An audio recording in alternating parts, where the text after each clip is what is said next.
ঘুম থেকে উঠেই চুলায় 2টি ডিম সিদ্ধ বসিয়ে দিই, আর তারপর শুরু হয় অন্যান্য সব কাজ। শাকও রেডি করে নিয়েছি নাস্তার জন্য, আর ডাল ভাত শাক সবজি তো সকালবেলার নাস্তায় আমার লাগেই।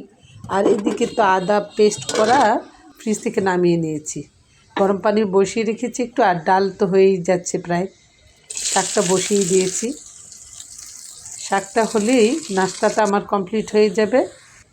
হ্যালো, আসসালামু আলাইকুম এভরিওয়ান, ওয়েলকাম জানাচ্ছি আমার কিচেনে। এখানে আমি মাংসটা নামিয়ে নিয়েছি, আস্তে আস্তে মাংসটা ভিজবে, আর এদিকে আমরা নাস্তাটা কমপ্লিট করব। নাস্তা খাওয়া কমপ্লিট হয়ে গেছে, এরই মধ্যে চাটাও বসিয়ে দিয়েছি।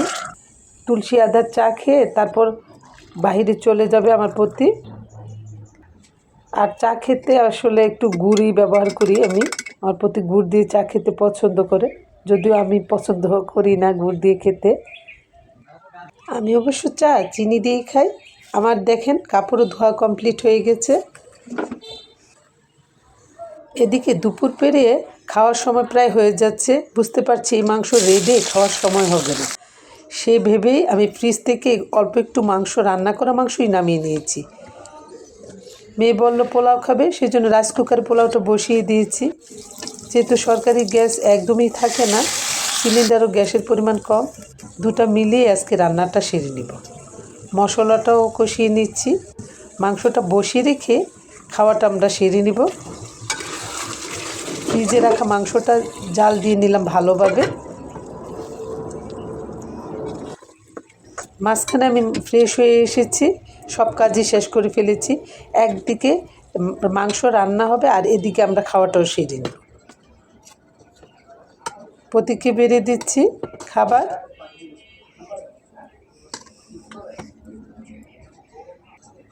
এই যে খাবার দিয়ে দিলাম পতিকে, উনি খাওয়া শুরু করে দিবে, বাচ্চাকেও দিয়ে দিয়েছি।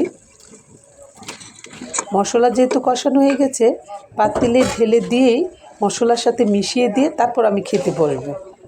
এমনি তো আমি দেখা গেছে যে একটার আগে রান্নাটা সেরে কমপ্লিট করে সব কাজ শেষ করে তারপর আমরা খেতে বসি। আজকে তো উল্টাপাল্টা সব কিছুই লেগে গেল, কাপড় ধোয়ার পরিমাণ যেহেতু বেশি ছিল, রান্নার একটু ঝামেলাই হয়ে গেল।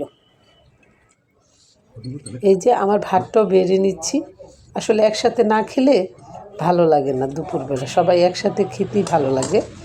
একদিকে আমার রান্না হচ্ছে, আরেকদিকে আমিও খেয়ে নিচ্ছি। এই যে চুলার আঁচটা একটু কমিয়ে রেখেছি, একটু পর পর এসে নেড়ে চেড়ে দিচ্ছি। অনেক ঝামেলার মাঝখান থেকে আজকে রান্নাটা সেরে নিলাম। আজকে যেহেতু খাওয়া হবে না, আস্তে ধীরে রান্না হচ্ছে, চুলার আঁচটা কমিয়ে রেখেছি, একটু পর পর নেড়ে চেড়ে দিচ্ছি, সিদ্ধ হলে নামিয়ে নিতে পারবো। সবশেষে জিরার গুঁড়ো দিয়ে দিলাম। গরুর মাংস রান্নার সুবিধা বেশি, রান্না করে ফ্রিজে রেখে দিলে সুবিধা মতো নামিয়ে খাওয়া যায়।